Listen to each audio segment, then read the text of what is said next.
Coming up on today's episode of Airborne Unlimited, AOPA boss reportedly fired by board. Retired Navy captain to receive long overdue Congressional Medal of Honor. Indiana Attorney General says stop heliport closure.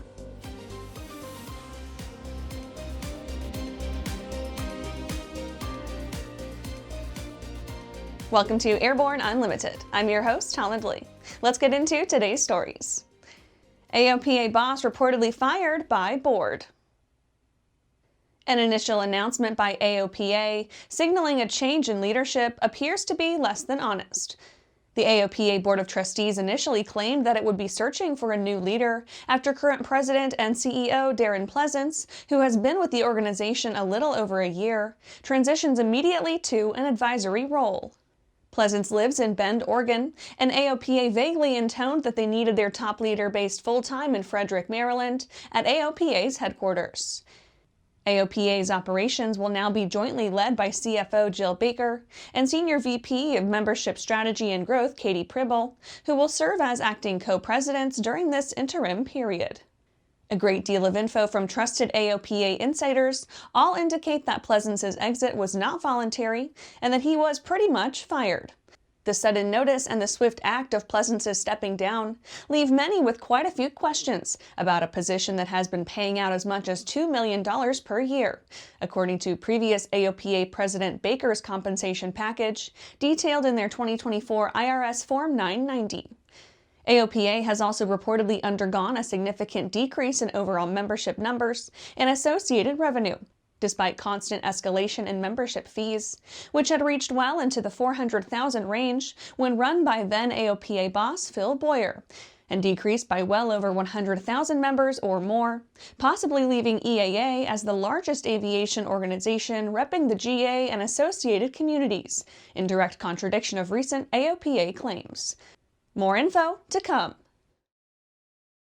After the break, Dynon Autopilot approved for more Mooney aircraft.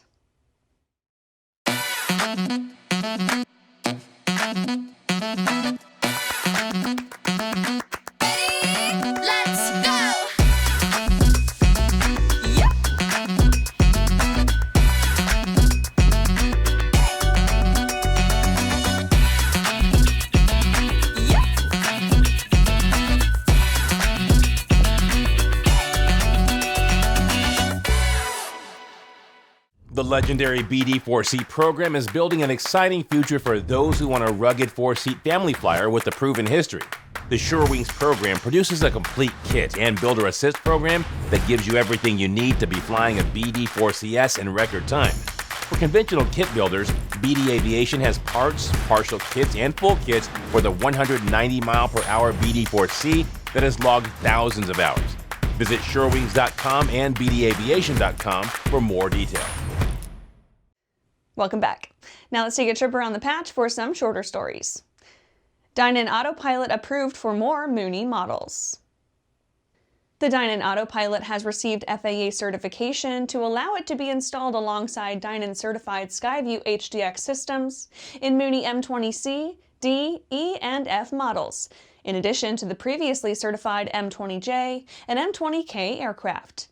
When equipped, Mooney pilots benefit from a full-featured 3-axis autopilot system, including yaw damper, that is approach-capable when paired with a compatible third-party IFR navigation device. Pricing for a complete 3-axis autopilot system, including yaw damper, starts at a list price of $6,755 for all available Mooney M20 series aircraft. This includes all required brackets, hardware, and servo harnesses. United Super Bowl ad to tout Starlink. The ad will air in local markets including Cincinnati, Cleveland, Colorado Springs, Denver, Houston, Indianapolis, and Kansas City, all cities where United-Starlink-equipped regional aircraft fly. In many of these cities, more than half of United flights operating have Starlink Wi-Fi on board. The airline expects to equip more than 500 mainline aircraft with Starlink Wi-Fi by the end of 2026, bringing the total number of Starlink-equipped planes across its fleet to more than 800. HondaJet Elite 2 cleared for autonomous landings. Honda Aircraft Company has taken a major first-place title, with its Elite 2 aircraft becoming the only production model very light twin-turbine jet to earn FAA certification for emergency Autoland use. This feature has existed in larger and turboprop aircraft for a few years, offering a major safety boost for business aviation operators. Emergency Autoland does exactly what the name suggests. The system can be activated by pressing a button or automatically triggered if onboard monitoring detects that the pilot is unresponsive. False alarm. Air India ungrounds 787 after fuel switch scare. Air India has given the all-clear to one of its Boeing 787s, which was briefly grounded after a pilot reported unusual behavior with the aircraft's fuel control switches. While this wouldn't normally be such a major development, the component has been in the spotlight due to its tie to last year's fatal Dreamliner crash. Preliminary reports found that both of the 787's engines were starved of fuel after the switches moved from run to cutoff shortly after takeoff. That's it for today's Strip Around the Patch. Let's get back to the rest of the news. Retired Navy captain to receive long overdue Congressional Medal of Honor. Navy Captain Royce Williams will receive the Congressional Medal of Honor for his exceptional valor and heroism during the Korean War. Congressman Darrell Issa said President Donald Trump had informed Williams he will receive the award.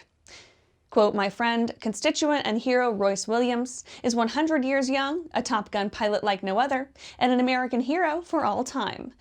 The heroism and valor he demonstrated for more than 35 harrowing minutes almost 70 years ago in the skies over the North Pacific and the coast of North Korea unquestionably saved the lives of his fellow pilots, shipmates, and crew. His story is one for the ages, and it now has its rightful chapter as Royce receives the Medal of Honor." End quote. On November 18, 1952, Captain Williams piloted his F-9F-5 Panther and alone faced 7 Soviet MiG-15s. Williams shot down 4 and survived a 37mm round to his fuselage. Despite the immense damage to his jet, he made a near-perfect landing on the deck of the aircraft carrier, the USS Oriskany. Williams was instructed to keep the incident a secret, and he remained silent for more than 50 years. In addition, Soviet records released in 1992 detailed how Williams shot down the 4 MiGs. Williams was awarded a Silver Star, which was elevated to the Navy Cross in 2023. After these messages, Indiana Attorney General says stop heliport closure.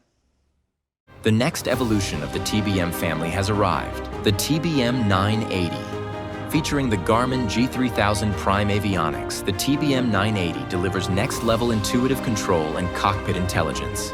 At its core is a Pratt & Whitney Canada PT6E 66XT engine and 5-blade Hartzell composite propeller, managed by a fully digital FADEX system for smooth, precise power. Fly differently. Fly the TBM 980.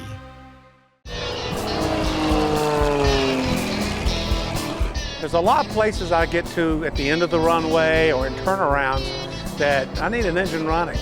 So for me, it's very important to have a product that I'm absolutely confident with. I am very confident with the Trailblazer propeller. And when I'm flying air shows, I know that propeller's gonna be right for me.